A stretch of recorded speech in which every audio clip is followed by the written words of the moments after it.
Welcome to MACC Talk, a Middle Tennessee podcast from Mont Haven Arts and Cultural Center in Hendersonville, Tennessee. I'm Brooke Hammond, one of the art teachers here at Mont Haven Arts and Cultural Center. Thank you, Brooke, and welcome everyone to MACC Talk. I'm your host, John Pitcher. Today's episode is brought to you by our friends at Bryson McCarley Agency. We like to think of the MACC as a cultural town square where we encourage everyone to be their creative best. Brooke, what sort of creative things have you been up to this week? I've actually started creative journaling recently. So what I'm doing is I'm kind of mixing scrapbooking, journaling, and just my artwork all in one. I've started adding lots of texture to the cover of my creative journal. I am a clay artist, so I have made little clay figures and all sorts of stuff to add tons of texture and just show a little piece of me on the cover of my creative journal. Really, what inspired you to start journaling? Actually, we had a garden journaling class here in the spring, and in the summer, one of the teachers here and a good friend of mine, Sandy Kandros, she had this beautiful creative journal. She showed me all her clay projects that she put on top, and then some of her students as well. And I was so inspired, since I am a clay teacher, to just start, at least in that aspect, start creating the clay projects to put on top of my journal. And I do scrapbook, so I thought that would be a perfect way to combine the two. So I add little journal entries, I add photos, I add my artwork, and I just throw them on a page together. I have to wonder, and I bet you anything, you're probably going to find lots of inspiration for other kinds of projects by doing this journaling. Oh, for sure. Not only have I gotten more inspiration for personal paintings that I've done, I've done a little sketch here and there in my journal, and I thought, wow, this could actually be a wonderful painting as a whole. But I started making, like I said, like little clay, I guess trinkets, little clay sculptures to put on top, and that's also inspired me to add them to existing clay sculptures that I've had as well. Wow. We know our regional arts director, Ruth Chase, she always says a big issue with artists, a thing that they're always consumed with and thinking about is, well, where is the inspiration for my next project going to come from? You know, where do you get inspiration? How do you be an artist? I mean, that's so hard. It's a blank piece of paper or a blank canvas, or you're really pulling something out of your soul to create. And I think journaling is a great way to find inspiration. Yes, I agree. It allows me to just kind of pour out what I'm thinking at the moment, how I'm feeling, and move that and shape it into an art piece. And that's always a great place and where I usually start personally. Amazing. Well, as a creative spirit, I think you're going to love today's guest. She's Lisa Jennings, one of Middle Tennessee's most strikingly original artists. Lisa's art is deeply rooted in her love of nature. She creates statues from the stones she finds in nearby streams, and her paintings are layered masterpieces depicting scenes from the natural world. Lisa's artwork is on display through September 29 in the MACC's Papillon Gallery, and I'm happy to say that her artwork also includes some amazing journals. It's all part of an exhibit called On the Wings of Blessings. Lisa, welcome to MACC Talk. Wonderful, and thank you. Honored to be here. Well, let me ask you, what inspired you to become an artist? I don't think it was so much an inspiration as it was a calling or a knowing since I was a young child. I was brought up in a home full of art and music, so it's just been a knowing deep in me. I just knew I wanted to be an artist since I was a little girl. And your mother was an artist, correct? Mm-hmm. Tell me a little bit about your relationship with her early on, because I know there was a connection that you had and that your family had with nature, with hiking, with finding materials out in the natural world. Yeah. Tell me a little bit about that. My mom was a real naturalist. She loved to be outdoors. Even as a little girl, she enjoyed being outdoors. And so she would let us bring home turtles, salamanders, or we would go out on a hunt for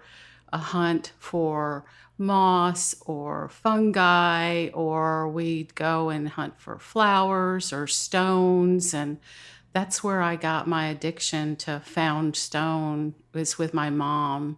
And she was also my first art teacher because she went to college for textile and ceramic design. So, amongst raising 4 boys and me, my mom and I would have special time together when she would sit down and paint, but I had to be very quiet because that was her calming time. So I learned a lot just by sitting quietly beside my mom, because that was the only way she'd let me be with her when she would do her artwork. And my mom also worked in a lot of mixed media too. And I ask that question because your artwork has a lot of natural materials in it, a lot of found materials. And so that sort of stems back to your earliest days, correct? Yeah, it's just been the very core of me, because I was one of those little kids that would get on their bike and disappear into the neighborhood or down to the creek with my friends, and we'd collect clay and make stuff, but then also bring clay home to my mom to make her things, or we'd just hang out and make forts in the woods. And it was just my way of being, and it's still with me. And I'm just so grateful to have that with me as an artist, because who doesn't want to be out in nature? Right. That's my question. Well, that's the sort of life the kids had before cell phones too, Yeah. right? They actually went out and did things. Yeah, it's a way to detach and actually connect into yourself, to actually calm down, is to be outside, whether you're taking a walk or just sitting on your porch. And of course, your mom had to have quiet because as an artist, if she's going to create anything, she has to be in the zone, right? You really... And, You wish, and with so- raising 5 kids. So she must have been really good at going into the zone.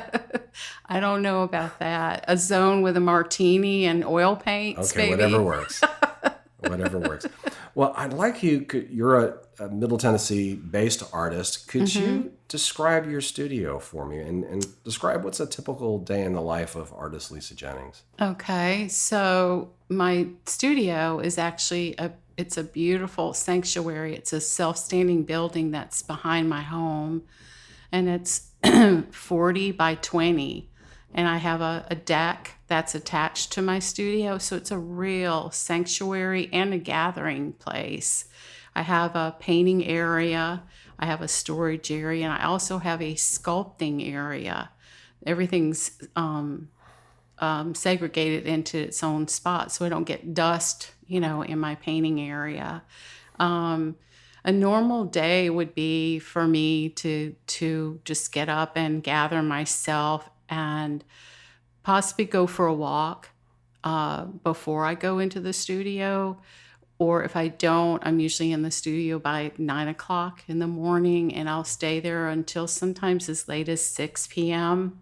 And that's a day for me in the studio. And I take myself very seriously. I have a very strict work ethic as far as showing up in the studio, whether I feel like it or not. And that's what was been instilled in me in my career. Well, let me ask you, because you said is your routine, that's where you are. How do you generate new ideas for new pieces? Because obviously, it could be, I would imagine, be very frustrating to be down in the studio and not have an idea of something to work on. How do you generate new ideas? How does an artist do that? And in art, when inspiration comes, it ebbs and flows. So there has to be an incubation time. I tend to journal. So I have these beautiful painted journals that I keep, and I've kept them for a long time.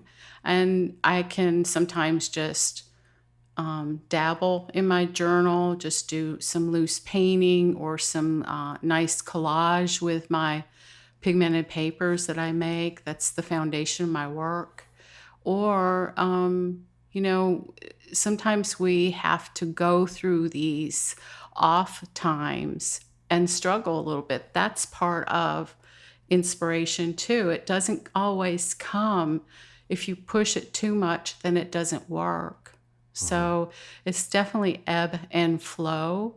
My inspiration comes mainly from being in nature and clearing my head, plus my journaling. We're speaking with Tennessee artist Lisa Jennings, whose exhibit on the Wings of Blessings is currently on display at the MACC. We'll be back after this important message. At Bryson McCarley Agency, not only do they prioritize protecting their clients' auto, home, life, health, and wealth assets, they also have a strong commitment to giving back to our community. Through their Be the Good Neighbor program, Bryson McCarley and his team actively contribute to local charities and organizations by helping people who help people. Whether it's participating in community events, organizing donation drives, or lending a helping hand, their dedication to serving the community extends far beyond insurance. With Bryson McCarley Agency, you can trust that your insurance needs are met, while also supporting a company that gives back to our Hendersonville community. Find them at www.brysonmccarleyagency.com. We're back with Tennessee artist Lisa Jennings, whose exhibit on the Wings of Blessings is on display at the MACC Papillon Gallery through September 29th.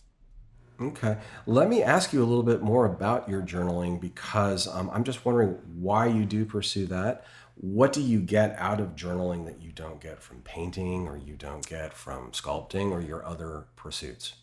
Journaling is for me. It's not for anybody else. It's not a product that I'm trying to sell in the gallery. It is strictly put down as a release, maybe as a prayer or as a desire or working something out mentally, but it's a process so that I can put these thoughts down on the paper just like a writer would. You know, it's like a flow of consciousness for me. Okay. So the payback is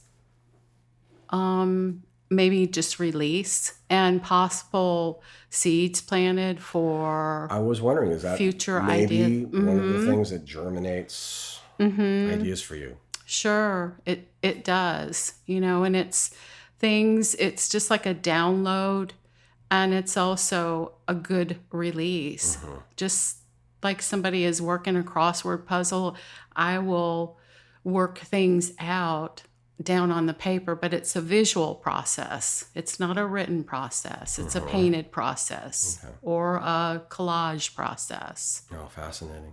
Well, I almost think of Beethoven there, who'd be strolling through the parks of Vienna, and he'd always have a blank manuscript book with him, and he'd get an idea, and there I imagine the Pastoral Symphony sort of, springing from some of that natural inspiration. I have a notebook with me in my car at all times, so that rings true. Yes. Wonderful. Well, tell me a little bit about your style. How would you describe your style? I mean, I look at it and I see certain things. Well, how does Lisa Jennings describe her own work? I feel that my work is very organic. It could be somewhat contemporary, but it's more primitive and organic. I just say modern, contemporary, primitive. Those are the three words that I would sum up my work as how I would describe it. Well, you did some traveling in the West, correct? I mean, I think to Santa Fe, and did you find some inspiration there from indigenous culture? Yeah, that's a huge part or a large foundation of how I started down the road with my pigmented papers and collage as a way to create beautiful, unique textured backgrounds. But I love the study of Aboriginal cultures. And my spouse and I were on a trip in Albuquerque some years back, and we visited this incredible what would you call it? A park where they had all the stone etchings on the rocks and things, and we walked around. I remember how hot it was, how sizzling hot we both got, but I was so inspired, and we purchased a book on these stone images. And I remember studying the different color palettes of the lichen and the ochres and things that the Indians used to decorate their caves or these beautiful walls. And that's the beginning of the kind of a spirit figure that I would put in a lot of my work. My first works were matching the color palettes of the lichen and the texture of the stone, along with these androgynous, endomorphic figures that were more spiritual, like that they neither identified male as female, but it was more about spirit and connection to the earth and different animals and things that I would collage and create in the paintings. Mm-hmm. Well, and I was actually going to follow up on that a little bit because there is a certain primitivism that I see in your work, as well as I see symbolism. But I'm wondering if there is a kind of spiritualism involved as well, and how that might relate to you personally and to your love of nature. Of course. Yeah, I think that's a very loaded question. We could talk a long time about that, but I will simplify it by saying that I was brought up in a very religious, conservative home, and I'm a believer, but I'm also a person that has multiple belief systems, in that I've studied different modalities, and I am so connected into how I feel when I'm in nature, and that is more like my church. And a way of connecting and being in spirit is literally just being in the quiet of nature, whether it's a meditation or a prayerful walk or just being still, sitting by water. So yes, I'm very spiritual. I am not so much as religious anymore as I am spiritual. Well, you have a sculpture that's very spiritual. I believe it's called The Spirit of the Forest. Mm-hmm. And it's a terrific piece. I absolutely adore it. Tell me a little bit about your process, because your process of sculpting is not like anyone else's. Yeah, it's very unique in the fact that the wood and the stone that I get is either gifted to me or I find on my own. And so also with the stone I go out and I can go into local creeks, or if my spouse and I or friends and I would take a trip out west, I have beautiful stone from Wyoming, I have stone from Arkansas, and so I combined a lot of the stone and wood. And so the wood is carved, or I would not say carved, it is sculpted in a contemporary manner. So I was traditionally trained to see sculpture as contemporary. So I look closely at how the angles and planes play out in the wood part of the sculpture, but then I take the elements that I've found in nature, whether it's fungus or crystals or seed pods, and I create things that will dress the sculpture per se.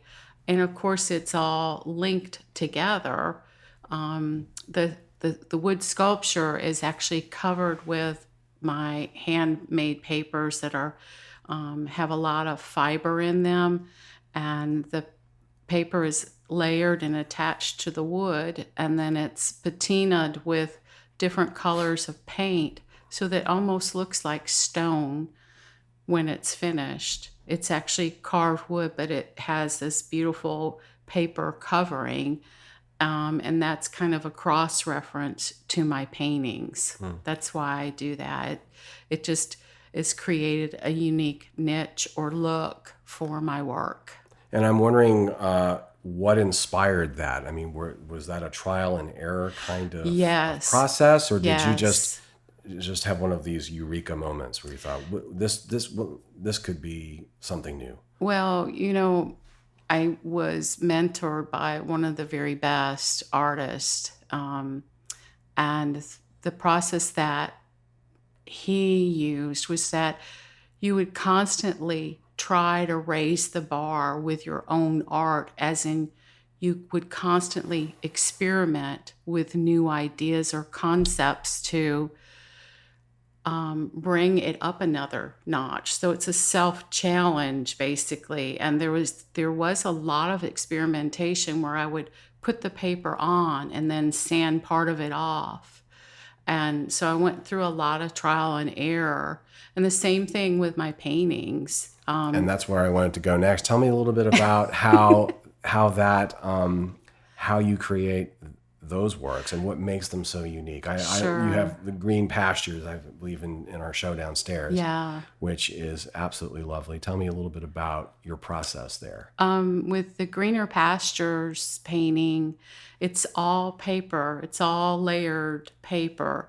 And so the foundation of my pigmented paintings or my paper paintings is literally where I will pigment plain white mulberry paper and create different colors, or I will print on the paper, or I will sew on the paper to create different textures and looks. So there's a lot of experimentation with the pigmented process. It's a pigmenting of the papers, but then I also am fascinated with printing, and I use jelly plate printing, plus I use my own process of monotype printing, where I just fluidly will color the paper.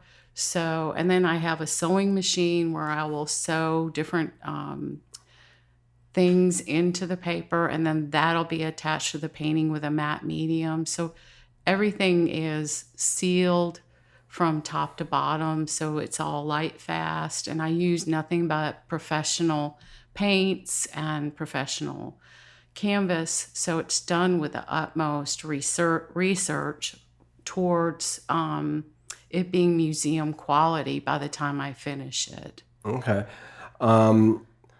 I'm wondering, you're mentioning that Greener Pastures painting. There are 3 horses in that painting. Mm-hmm.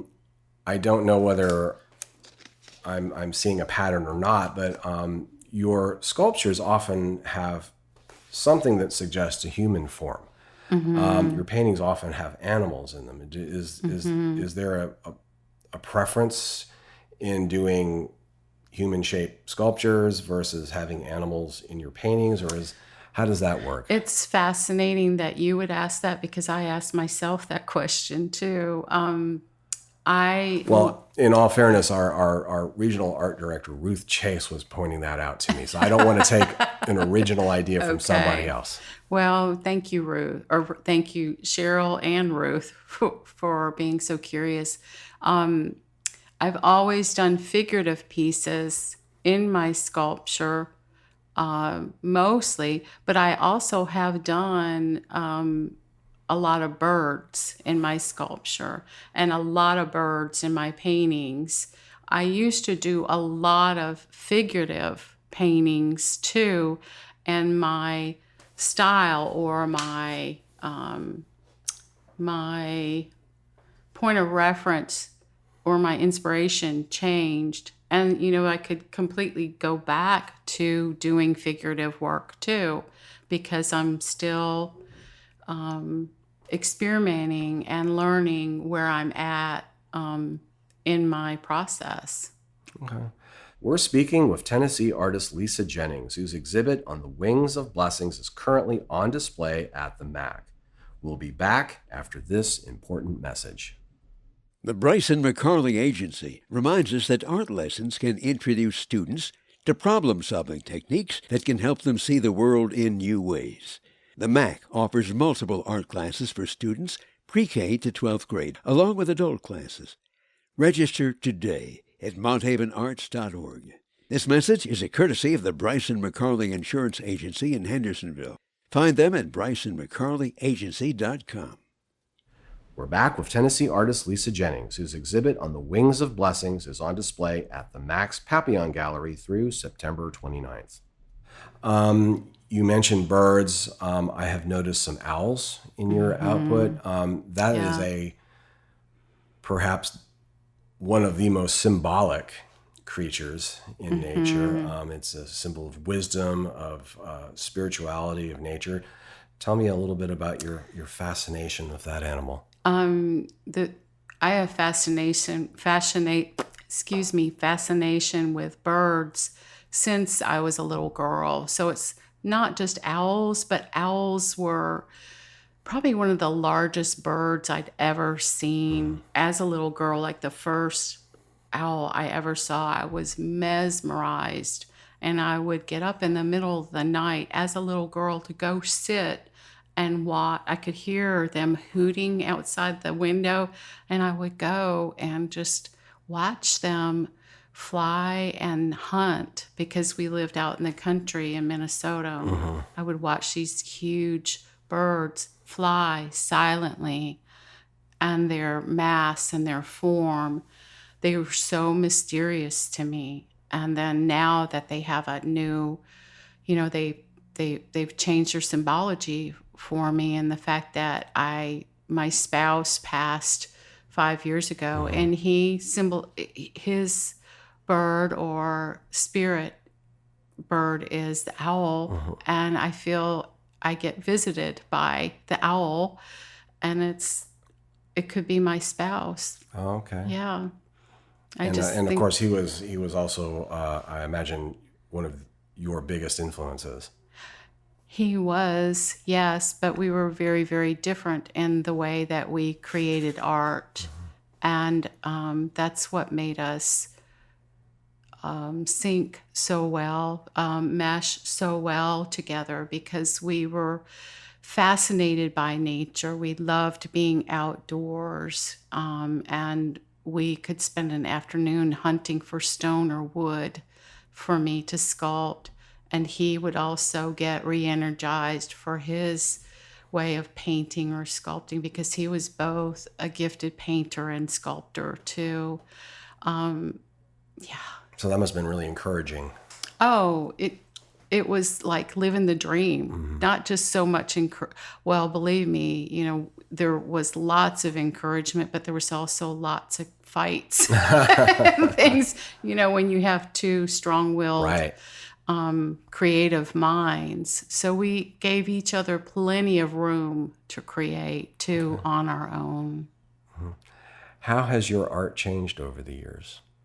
Oh my, it has changed incredibly, changed so much, from being very, very simple palettes to more intricate palettes, a lot of mixed paints, a lot of detail, and I'm wanting to veer towards more loose styles again. Some of the sculpture has gotten a little more ornate, and I really am longing to get into my sculpture in a deeper process, because I have so much that I wasn't able to do for a long time. So I didn't really start sculpting until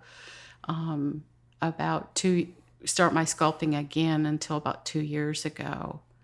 So there's so much for me to feel and to experiment with as far as evolving. So that you can look online and you'll see the gamut of my imagery from the early 2000s right up through now, and you'll see the huge compositions and subject matter that's very different. I would be derelict if I didn't ask you a little bit about the title of your show downstairs, which is also the name of one of your artworks, on the Wings of Blessings. Tell me a little bit about that title and what it means to you, what it means to your art. Well, guess what? I didn't pick that title. You didn't? No, Ruth did. Ruth did? Yeah. Okay. And I believe she picked it because she felt like, and I'm just putting words in her mouth, but you can ask her. It's almost the vibe It is the name of one of your works, though, Yes, correct? As a it mixed media is. work. So Yeah. she's borrowing it from that. So what does that mean with your work? It's almost let go, let God. On the wings of blessings, it means that letting life happen naturally to me instead of forcing things.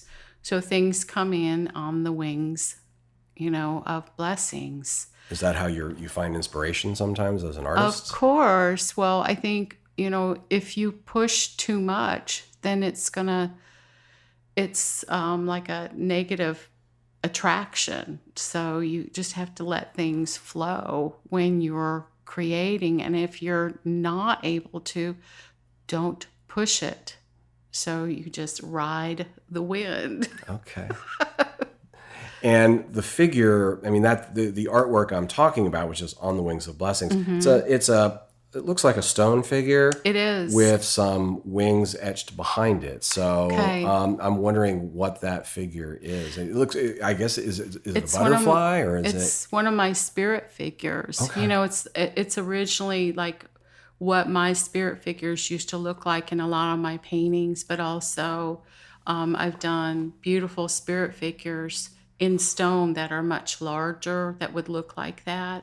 And then the moth, that's a real moth that's behind that piece of stone.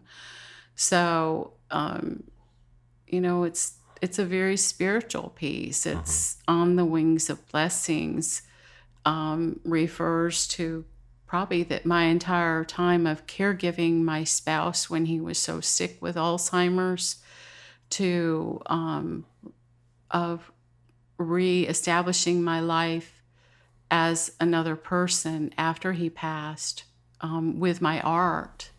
We're speaking with Tennessee artist Lisa Jennings, whose exhibit On the Wings of Blessings is currently on display at the MACC. We'll be back after this important message. The Bryson McCarley Agency reminds us that art lessons can introduce students to problem-solving techniques that can help them see the world in new ways.